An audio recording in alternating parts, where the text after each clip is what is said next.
सबके आगे बढ़े कदम। जीवन पुष्प चढ़ाने निकले माता के चरणों में हम। वंदे मातरम, वंदे मातरम, वंदे मातरम।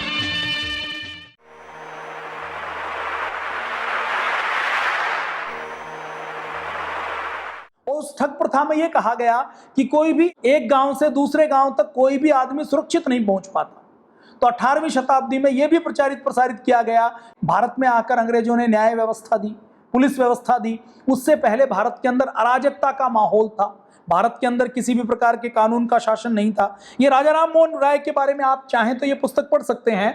पवन कुमार वर्मा जी ये एम्बेसडर रहे हैं कई देशों में, अच्छे बौद्धिक विद्वान हैं। तो ये अपनी पुस्तक भारतीयता की ओर में, ये क्योंकि अब लंदन में भी राजदूत की हैसियत में रहे हैं, तो लंदन में क्या है, राजा राम मोहन राय की डेथ लंदन में जाकर हुई थी, इंग्लैंड में जाकर। तो वहां पर उनका मकबरा बनाया गया, वहां पर उनकी फोटो लगाई गई। और जो फोटो लगाई गई उसमें भी अंग्रेजों ने क्या लिखा, उसमें लिखा कि पहला हिंदू सुधारक। अब अंग्रेजों ने उसको प्रमोट किया, ये बात समझ में आती है। लेकिन आजादी के बाद शिक्षा की व्यवस्था में हमें राजा राम मोहन राय तो पढ़ाया गया, सती प्रथा तो पढ़ाई गई, लेकिन हमें रानी पद्मावती के बारे में नहीं बताया जाता। तो जौहर और शाके, ये जौहर करने की परंपरा तो गौरव की परंपरा है। इतने गौरव की परंपरा है जो हर माता बहन को सिखाती है कि जहां पर अपने देश की बात आए, अपने स्वाभिमान की बात आए, अपनी संस्कृति की बात आए, तो उसके सामने दुनिया की सारी संपत्ति गौण है। रानी पद्मावती यदि चाहती, अलाउद्दीन खिलजी रानी पद्मावती के लिए मेवाड़ चित्तौड़ को घेरकर अपनी पूरी सेना को साथ लेकर 8 महीने तक वहीं पर पड़ा रहा, रेगिस्तान के राजस्थान में पड़ा रहा, घेरा डालकर तंबू में पड़ा रहा। क्योंकि जो सेना घेरा डालेगी वो कोई महल में नहीं रह सकती, उसको तो टेंट में रहना पड़ेगा। तो टेंट में पड़ा रहा किस लिए, महारानी पद्मावती के लिए। महारानी पद्मावती यदि चाहती, एक पल के लिए सोच लीजिए कि आधुनिक महिलाओं जैसी होती, या मैं यूं कहूं आधुनिक महिलाओं से मतलब मेरा तात्पर्य वो है आधुनिक महिलाएं जो माता सीता को अपना आदर्श नहीं मानते, जो केवल भोग विलास को अपना आदर्श मानती हैं, जो केवल ये सोचती हैं कि हमें देश समाज व संस्कृति के लिए कुछ नहीं करना, हमें तो केवल अंग प्रदर्शन करना है और हमें तो केवल झूठी आजादी चाहिए। उनसे मेरा तात्पर्य आधुनिक महिलाओं से है। तो ये ऐसी फिल्मी आधुनिक महिलाओं की तरह होती। रानी पद्मावती ये कहती कि चलो ठीक है, रावल राजा रतन सिंह नहीं हुए, कोई बात नहीं है, कोई फिल्मी महिला होती तो वो कहते कि अलाउद्दीन खिलजी सही। और अलाउद्दीन खिलजी तो उस समय दिल्ली का सम्राट है, दिल्ली जो सबसे बड़ी सल्तनत है, अलाउद्दीन खिलजी का तो शासन मतलब सेना सबसे बड़ी है, किसी भी राजा को हरा सकता है, तो उसके पास जा सकती थी। लेकिन रानी पद्मावती ने सारे सुख को, सोने चांदी को, दिल्ली के सिंहासन को ठोकर मारकर क्या चुना कि मैं जलते अंगारों के अंदर अपने आप को भस्म कर दूंगी, लेकिन विदेशी हमलावर के साथ अपनी सभ्यता और संस्कृति के साथ समझौता नहीं करूंगी। अपना बलिदान देना उन्होंने मंजूर किया, लेकिन बलिदान देने के स्थान पर कहीं भी झुकना उन्होंने स्वीकार नहीं किया। अब ये जो साके और जौहर की परंपरा है, ये अपने भारत की परंपरा बहुत पुरानी परंपरा है। एक जौहर 1303 में ये रानी पद्मावती का हुआ, फिर दूसरा जौहर हुआ। दूसरा जौहर कब हुआ, 1534 में हुआ। उस समय राणा विक्रमादित्य चित्तौड़ के शासक थे। और राणा विक्रमादित्य के शासन में, राणा विक्रमादित्य कौन थे, राणा सांगा के बेटे थे। तो राणा विक्रमादित्य के शासन में गुजरात के सुल्तान बहादुर शाह ने आक्रमण कर दिया। बहादुर शाह ने जब आक्रमण कर दिया तो उस समय राणा विक्रमादित्य की माता थी रानी कर्मावती। रानी कर्मावती ने उस समय गुजरात का सुल्तान बहादुर शाह बहुत बड़ा राजा है, उसकी सेना बड़ी है, उसके साथ संघर्ष किया, लड़ाई लड़ी। 6 महीने 8 महीने तक लड़ाई होती रही। उसके बाद जब देख लिया कि अब कुछ बचेगा नहीं, तो उन्होंने उस समय चित्तौड़ के अंदर जौहर किया। एक बार फिर से 200 साल बाद चित्तौड़ में जौहर हुआ। लगभग 7000 महिलाओं ने रानी कर्मावती के नेतृत्व में अपने आप को जलते अंगारों में फिर से आहूत कर दिया। देखिए, महारानी पद्मावती, रानी कर्मावती, इनका जौहर ही था जिसने भारत को स्वतंत्र बनाकर रखा।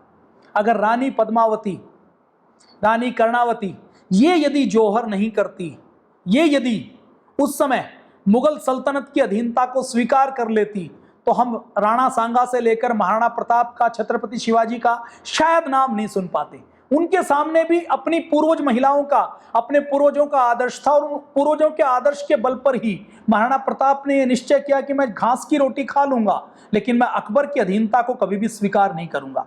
अब दूसरा शाखा ये जो हुआ, अब देखिए पाठ्य पुस्तकों में क्या पढ़ाया जाता है कि रानी कर्मावती ने, जब गुजरात के सुल्तान बहादुर शाह ने चित्तौड़ पर हमला किया, तो रानी कर्मावती ने हुमायूं को राखी भेजी। ये कहानी आप सबने सुनी होगी, और ये कहानी जब हम पढ़ते हैं ना, तो हमारे सामने क्या पिक्चर बनती है कि देखो एक हिंदू रानी थी, अबला थी, उसके ऊपर एक दूसरे बड़े राजा ने आक्रमण कर दिया, और उसने हुमायूं को, मतलब मुसलमानों के मुगल हमलावर को राखी भेजी, और वो मुगल हमलावर देखो कितना अच्छा था, राखी पाते ही वो अपनी बहन की, मुंह बोली बहन की रक्षा करने के लिए निकल पड़ा।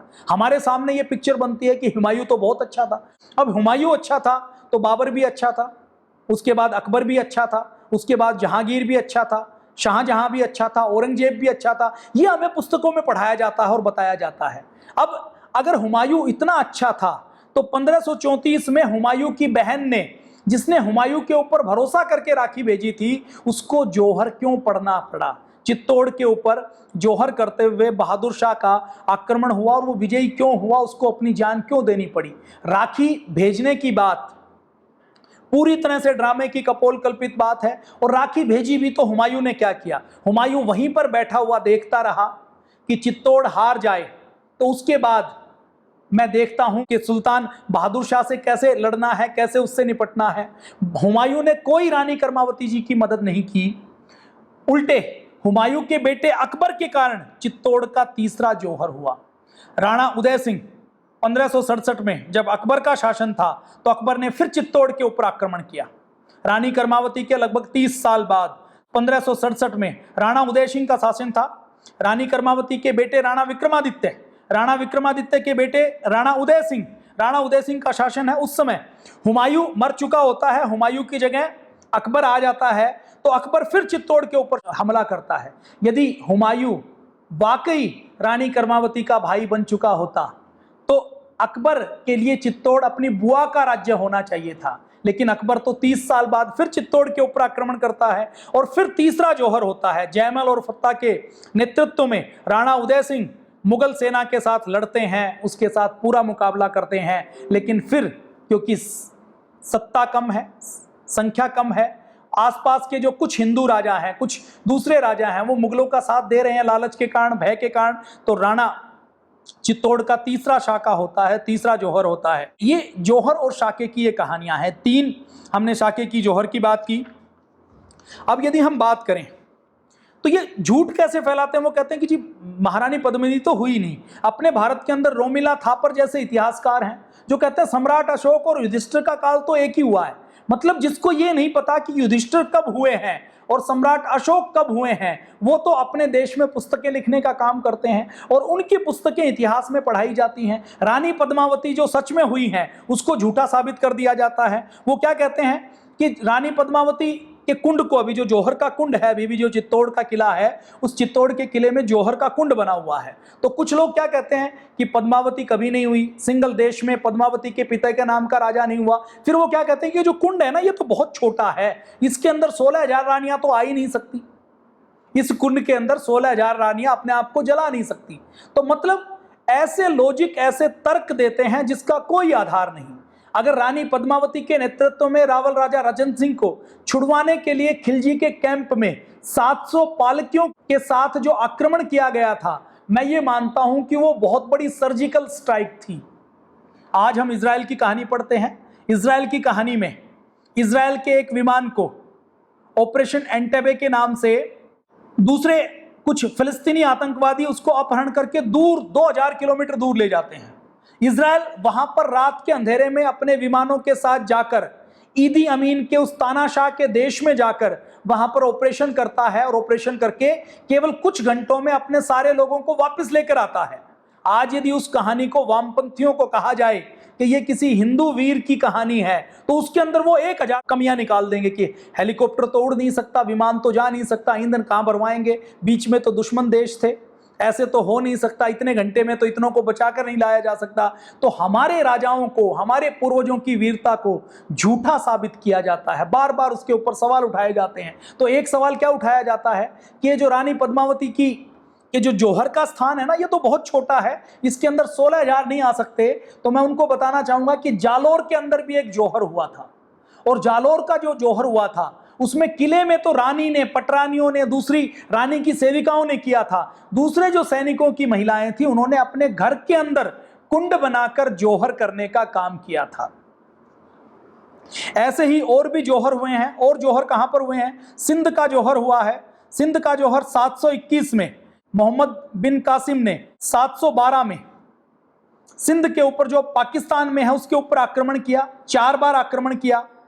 राजा बहुत बहादुरी के साथ लड़ा, और जब लड़ने के बाद राजा ने अपना बलिदान दे दिया तो राजा की रानियों ने, महिलाओं ने कई महीनों तक युद्ध जारी किया, और अंत में जब मोहम्मद बिन कासिम अत्याचार करके धर्म परिवर्तन से बचने के लिए और उनके दुर्व्यवहार से बचने के लिए अपना उन्होंने जौहर कर लिया। कर्नाटक के अंदर भी कंपली में जौहर की बड़ी परंपरा हुई है। खानवा में, मध्य प्रदेश में, जब बाबर और राणा सांगा के बीच में 1528 में युद्ध चल रहा था, तो उस समय कुछ राजाओं ने, चंदेरी के शासक मदीनी राव ने राणा सांगा की हेल्प की थी, उनके साथ वो लड़े थे बाबर के साथ। तो बाबर के कारण उन्होंने राणा सांगा को जब युद्ध में पीछे हटना पड़ा तो वहां पर उन्होंने जौहर किया।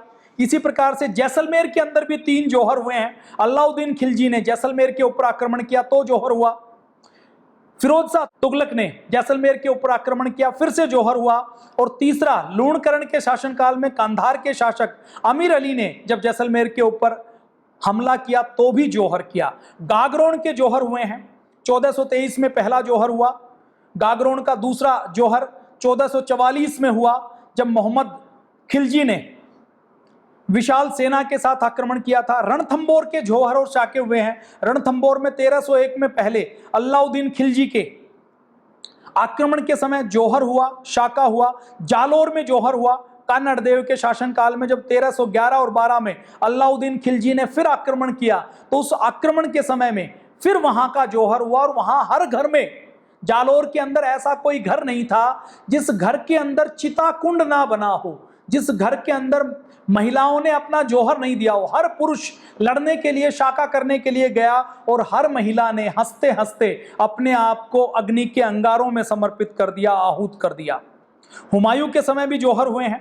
हुमायूं के समय पहला जौहर मैंने जो बताया मध्य प्रदेश में चंदेरी में हुआ। उसके बाद दूसरा जौहर 1532 में रानी दुर्गावती का हुआ।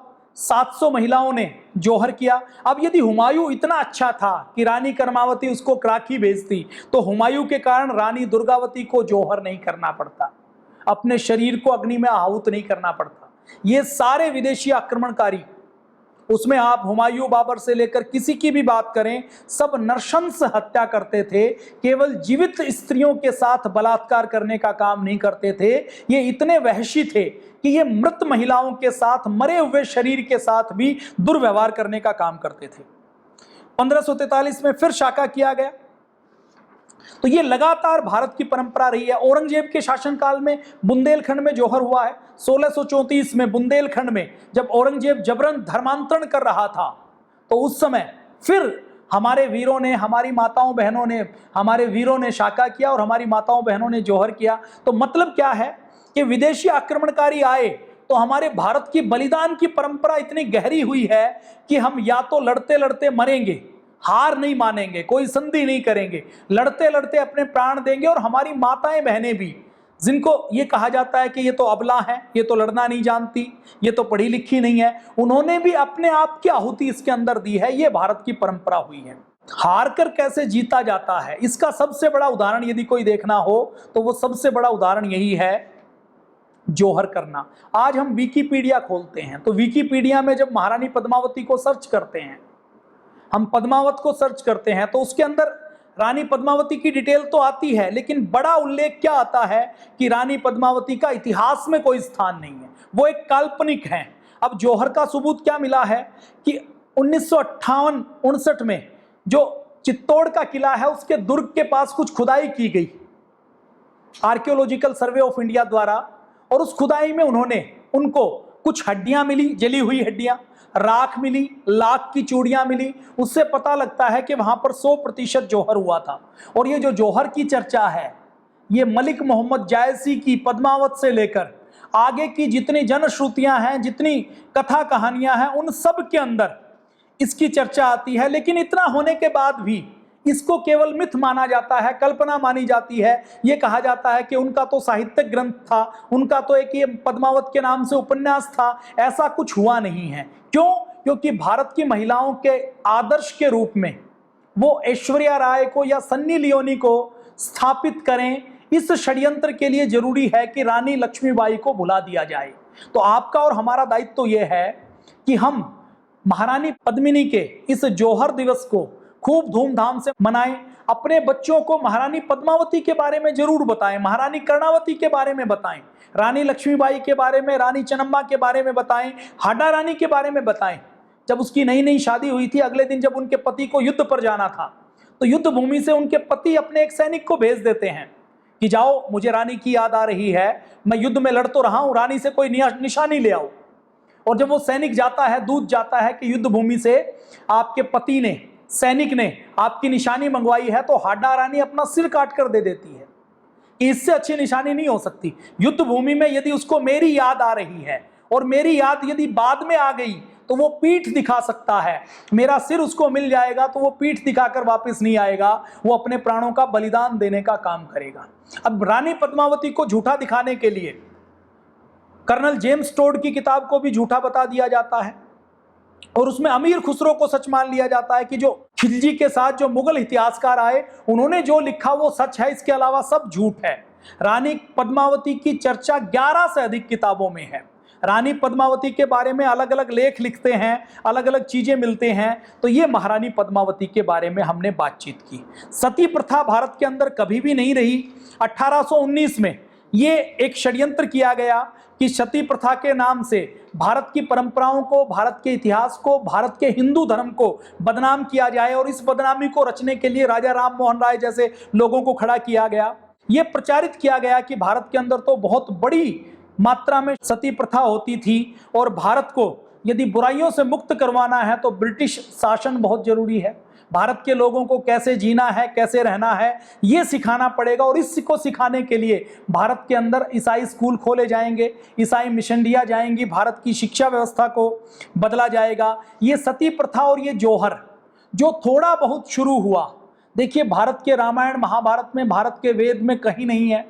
भारत की जितनी पुराने ग्रंथ और पुरानी चीजें हैं, जैसे पश्चिमी बंगाल में कुल्लूक भट्ट जो 12वीं शताब्दी में हुए, वो बंगाल के प्रसिद्ध कानून के जानकार माने जाते हैं। उन्होंने अपनी पुस्तक लिखी है जिसमें राज्य में जो होने वाली घटनाएं हैं, उनके नियम, उनके संविधान के बारे में लिखी गई हैं। मंधर मुक्तावली के नाम से उनकी 5 पुस्तकें हैं, 5 ग्रंथ हैं, जिसमें उस समय राज कार्य कैसे चलाया जाए उसके बारे में चर्चा है। उसमें कहीं भी सती प्रथा की चर्चा नहीं है, बल्कि विधवा के क्या क्या अधिकार हो सकते हैं, विधवा कैसे पुनर्विवाह कर सकती है, विधवा का संपत्ति में हिस्सेदारी कैसे है, ये तो चर्चा है, लेकिन सती प्रथा की चर्चा नहीं है। और देखिए, किसी भी समाज में कोई एक चीज जीवित रह सकती है, या तो सती प्रथा जीवित रहेगी या विधवा जीवित रहेगी। यदि समाज में सती प्रथा होगी तो विधवा नहीं मिल सकती, और विधवा है तो सती प्रथा नहीं हो सकती।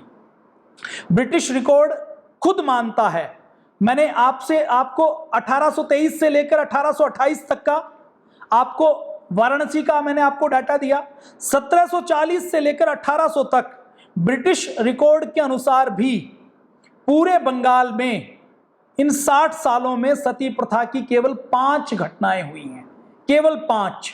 और ये 5 घटनाएं तो प्रेम में भी हो सकती हैं। अभी हम कई बार अखबारों में सुनते हैं ना, टीवी के ऊपर आते हैं कि एक पति को कहीं हार्ट अटैक हुआ तो पत्नी ने भी उसके गम में अपने प्राण छोड़ दिए, उसी समय उनके प्राण भी निकल दिए। अब वो हत्या नहीं है, वो कोई कुप्रथा नहीं है, उनका प्रेम इतना ज्यादा था कि एक के आघात को दूसरा सह नहीं सका। 1800 में जब भारत में क्रिश्चियन मूवमेंट शुरू करना था तो झूठी रिपोर्ट बनाई गई, झूठे आंकड़े बनाए गए कि 10,000 होती हैं, फिर लिखा गया कि 50,000 होती हैं, और लिखवाने के लिए राजा राम मोहन राय जैसे लोगों का सहारा लिया गया। हमारे धर्म के अंदर कमी नहीं रही, हमारे धर्म को तोड़ मरोड़ कर पेश किया गया, हमारे धर्म के साथ षड्यंत्र किया गया, और षड्यंत्र करते करते, जैसे आज आप देखते हैं ना, कोरोना का षड्यंत्र हुआ। कोरोना का कितना भय था मार्च में जब लॉकडाउन हुआ, लॉकडाउन शुरू किया तो सारा मीडिया कोरोना का डर दिखा रहा था। आप सब्जी खरीद रहे थे तो सब्जी को भी धो रहे थे, आप घर से बाहर नहीं निकल रहे। आपकी कॉलोनी में, आपके शहर में कोई केस नहीं है कोरोना का, आपके राज्य में भी केस नहीं है, आपकी स्टेट में एक भी कोरोना का केस नहीं है, लेकिन फिर भी आप घर से बाहर निकलकर आपके फ्लैट की, सोसाइटी के गेट को भी आप कागज से छूते थे, उसको भी छूकर हाथ धोते थे। ये क्या था? ये दुष्प्रचार का एक हिस्सा था, एक प्रकार का प्रचार का प्रभाव था। मैं इसको दुष्प्रचार ना कह के, ऐसे ही भारतीय धर्म के बारे में, संस्कृति के बारे में प्रचार प्रसार किया गया। ऐसा प्रचार प्रसार किया गया कि हमारे धर्म में तो कमियां ही कमियां थी। हमने राखी भेजने की बात पर, रक्षाबंधन को कोई महत्व नहीं दिया। पाठ्य पुस्तकों में हमें राखी भेजने की घटना क्यों पढ़ाई गई? ताकि हुमायूं को महान बनाना है, उसको ग्लोरीफाई करना है। रानी कर्मावती को तो फिर भी जोहर करना पड़ा। हुमायूं का बेटा खुद रानी कर्मावती के बेटे राणा उदय सिंह के साथ लड़ाई करने के लिए तैयार हो जाता है, रानी कर्मावती के पोते राणा उदय सिंह के साथ, महाराणा प्रताप के पिताजी के साथ। उन्होंने लाज कहां पर रखी? आज हम बात करें, हमारी पाठ्य पुस्तकों में राजा राम मोहन राय का चैप्टर जरूर पढ़ाया जाता है। क्यों? क्योंकि राजा राम मोहन राय का चैप्टर पढ़ाएंगे तो बलि प्रथा की चर्चा होगी, पर्दा प्रथा की चर्चा होगी, हम कितने पिछड़े हुए थे ये तभी तो पढ़ाया जाएगा। हमें राणा सांगा नहीं पढ़ाया जाएगा, महाराणा प्रताप नहीं पढ़ाया जाएगा जिन्होंने घास की रोटी खाई, हमें हाडा रानी नहीं पढ़ाई जाएगी, हमें माता जिजाऊ साहब नहीं पढ़ाई जाएगी, शिवाजी को लुटेरा और चूहा कह दिया जाएगा। ये हमारी पाठ्य पुस्तकों में, हमारे इतिहास में अभी भी मानसिक गुलामी चल रही है और इस मानसिक गुलामी को बदलने का काम हमें करना है। भारत के अंदर तो मनुस्मृति में ये कहा गया है, जो हमारा पहला संविधान है, कि जहां पर नारी की पूजा होती है वहीं पर देवता होते हैं, जहां पर नारी का सम्मान होता है देवता वहीं पर होते हैं। हमारे ऋग्वेद से लेकर हमारे चारों वेदों में ऐसे हजारों मंत्र हैं जिसमें कहा गया है कि बिना नारी के ना लक्ष्मी आती, ना सम्मान आता, ना समृद्धि आती, ना संस्कृति बचती, ना नई पीढ़ी का निर्माण होता। नारी को पुरुष से कई गुना ज्यादा अधिक महत्व दिया गया है। लेकिन षड्यंत्र पूर्वक क्या दिखाया गया कि भारत के अंदर तो नारी का सम्मान नहीं होता। भारत के अंदर तो रानी लक्ष्मीबाई के साथ सेना में हमारी माताएं बहनें लड़ाई करती है, और विदेशों के अंदर तो मैं यदि यूएसए, यूके, कनाडा, इन देशों की भी बात करूं तो 1950-60 तक, 1940 तक, 1920 तक इन देशों के अंदर नारी को वोट देने का अधिकार नहीं था। नारी के नाम से बैंक अकाउंट नहीं खुल सकता था। महिला कहीं अकेले घर से बाहर निकल नहीं सकती थी। महिला की गवाही को किसी कोर्ट में माना नहीं जाता था। तो नारी के साथ जहां इतना अत्याचार होता था, और उसी समय की एक रिपोर्ट ये कहती है कि विच हंटिंग के नाम से इंग्लैंड में उस समय कुप्रथा थी। 1829 में जिस समय भारत में सती प्रथा का कानून बनाया गया, उस समय एक साल में भारत में तो सती केवल 20, 30, 50 महिलाएं होती थी। तो उस कुप्रथा को पूरे संसार में भारत को डिग्रेड करने के लिए, बदनाम करने के लिए उसका षड्यंत्र किया गया। लेकिन इसी साल 1829 में विच हंटिंग के नाम से इंग्लैंड के अंदर, केवल इंग्लैंड के अंदर, जो उस समय भारत से कई गुना ज्यादा छोटा है, उसके अंदर 2500 से ज्यादा महिलाओं को सरेआम घर से बाल पकड़कर, खींचकर, निकालकर सरेआम उनकी हत्या कर दी गई। मतलब जो अपने आप को सभ्य कहते हैं, उनके अंदर असभ्यता की कहानियां हैं, प्रथाएं हैं, उनकी चर्चा नहीं करते। लेकिन हमारे साथ हमारी अच्छी घटनाओं को भी, हमारी थोड़ी बहुत कमी या कमजोरी है तो उसको भी धर्म के साथ जोड़कर कि ये धर्म है, जबकि सती प्रथा हमारे धर्म का हिस्सा कभी भी नहीं रही। जो हुई वो परिस्थिति के अनुसार, देश काल के अनुसार, विदेशी हमलावरों से बचने के लिए हुई है। ऐसे ही बाल विवाह के बारे में कहा जाता है कि भारत के अंदर तो बाल विवाह की कुप्रथा है। ये कहां से आई? क्योंकि जब विदेशी हमलावर आते थे तो उनके सैनिक, उनके सेनापति, उनके सामंत किसी भी युवा होती लड़की को देखते थे तो उस लड़की को उठा लेते थे, जबरदस्ती उसके साथ दुर्व्यवहार करते थे, व्याभिचार करते थे। तो उन सब से बचने के लिए, और ये जो बाल विवाह की प्रथा है ये कहां पर ज्यादा है? ये उत्तर और पूर्वी भारत में ज्यादा है। यहां पर क्या निर्णय किया गया कि बच्ची यदि थोड़ी छोटी है तो थोड़ी छोटी अवस्था में ही उसकी शादी कर दी जाए, ताकि शादी हो जाएगी तो उसके ऊपर किसी दूसरे पर पुरुष की नजर नहीं पड़ेगी। ऐसे ही एक और कहा जाता है कि भारत के अंदर तो घूंघट की कुप्रथा है। भारत के अंदर कभी भी पर्दा प्रथा नहीं रही, घूंघट की प्रथा नहीं रही। अपने भारत के अंदर रामायण सीरियल आपने देखा है, रामायण पूरी पढ़ लीजिए, महाभारत पढ़ लीजिए। महाभारत में द्रौपदी भीष्म पितामह से भी बात करती है, जो उनके दादा ससुर हैं। अपने देवर जेठ से लेकर सारी महिलाएं बातचीत करती हैं, सबके साथ बातचीत करती हैं, सबके बीच में बातचीत करती हैं। कहीं कोई चेहरा छुपाने की कोई बात नहीं है, कोई एक भी चर्चा नहीं है। तो ये पर्दा प्रथा भी कहां से आई? ये अलाउद्दीन खिलजी जैसे व्यक्तियों से आई, जिन्होंने जब सुना कि रानी पद्मावती अच्छी है तो दूसरी स्त्री यदि सुंदर है, तो हमारी भारतीय संस्कृति क्या कहती है कि छत्रपति शिवाजी के सामने एक बार उनके एक सरदार एक सुंदर महिला को पकड़कर लेकर आए, जो युद्ध में मारे गए राजा की पत्नी थी। जब शिवाजी महाराज के पास लेकर आए तो शिवाजी महाराज ने, उनके सेनापति ने कहा कि देखो महाराज, ये महिला कितनी सुंदर है। तो शिवाजी महाराज ने यही कहा कि इसकी सुंदरता को देखकर तो मुझे ये नजर आता है कि अगर इसकी तरह मेरी मां भी सुंदर होती, या इसका यदि मैं पुत्र होता, तो मैं भी इतना ही सुंदर होता। तो मतलब सुंदरता के अंदर भी चरित्र की उच्चता देखे कि मां को देखना, यह भारत की परंपरा रही है। अलाउद्दीन खिलजी जैसे लोग किसी महिला को यदि सुंदर देखते हैं तो उसके साथ दुर्व्यवहार करने के लिए, दुराचार करने का सपना देखते हैं, उसके लिए आक्रमण करने के लिए चल देते हैं, लाखों लोगों का खून कर देते हैं। यह परंपरा विदेशी परंपरा है, विदेशी हमलावरों की परंपरा है। और इसी परंपरा ने भारत के अंदर घूंघट की प्रथा को, पर्दे की प्रथा को जन्म दिया। राजस्थान के अंदर हमले बहुत होते रहे, पंजाब, हरियाणा, उत्तर भारत ये हमलों का गढ़ रहा है। यहां पर विदेशी हमलावर आते रहे हैं, तो यहां पर देश काल परिस्थिति के अनुसार पर्दा रखने की, घूंघट रखने की प्रथा रही। लेकिन ये परिस्थिति की प्रथा है, ये हिंदू धर्म की प्रथा नहीं है।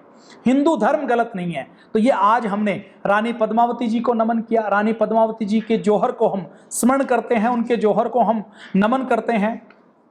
रानी पद्मावती जी का तप, रानी पद्मावती जी का त्याग और रानी पद्मावती जी का बलिदान देश की एक एक माता बहना को और एक एक देश के नौनिहाल को यदि पता लगेगा, वो उनको सुनेंगे, तो उनका आदर्श कोई सन्नी लियोनी, कोई ऐश्वर्या राय नहीं हो सकता। फिर उनका आदर्श माता सीता होगी, माता सावित्री होगी, माता जीजाबाई होगी, रानी दुर्गावती होगी, रानी लक्ष्मीबाई होगी, जिन्होंने हंसते हंसते अपने प्राणों को दांव पर लगाकर भी अपनी मातृभूमि, अपने देश, अपनी संस्कृति और अपनी सभ्यता की रक्षा करने का काम किया है। तो आज के लिए इतना ही।